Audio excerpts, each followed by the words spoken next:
Voici une nouvelle page d'histoire ici aux États-Unis d'Amérique. Juste derrière moi, c'est la Maison Blanche. Elle est plus petite que le Kremlin à Moscou et moins ancienne que le Palais de l'Élysée à Paris. Et pourtant, c'est ici que vit le président le plus puissant de la planète. L'actuel président en exercice s'appelle encore Barack Obama. Il est le tout premier président des États-Unis afro-américains qui porte un nom africain à la Maison Blanche. Le président Barack Obama, à travers son cabinet bien sûr, a su mettre en place les stratégies et les synergies afin de diminuer le taux de chômage qui est de 4,9%. Et en 2009, ce taux de chômage était de 10% pour ne citer que cet exemple. Mais ce matin, jeudi 10 novembre 2016, il vient de passer le témoin à Donald Trump, qui fut un de ses grands opposants pendant près de 8 ans.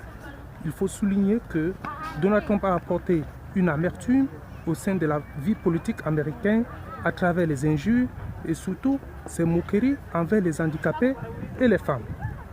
Toute élection est unique. Le président élu Donald Trump aura donc la lourde tâche de suivre son agenda, c'est-à-dire construire le mur entre les États-Unis et le Mexique, supprimer Obamacare, lutter contre ISIS le plus rapidement possible, comme il le disait pendant la campagne, et surtout procéder à les déportations massives des sans-papiers. Sera-t-il à la hauteur de ce poste? C'est la question que tout le monde se pose ici aux États-Unis, car c'est le tout premier président américain élu qui n'a jamais occupé un poste de responsabilité important dans l'armée et même au sein du gouvernement américain.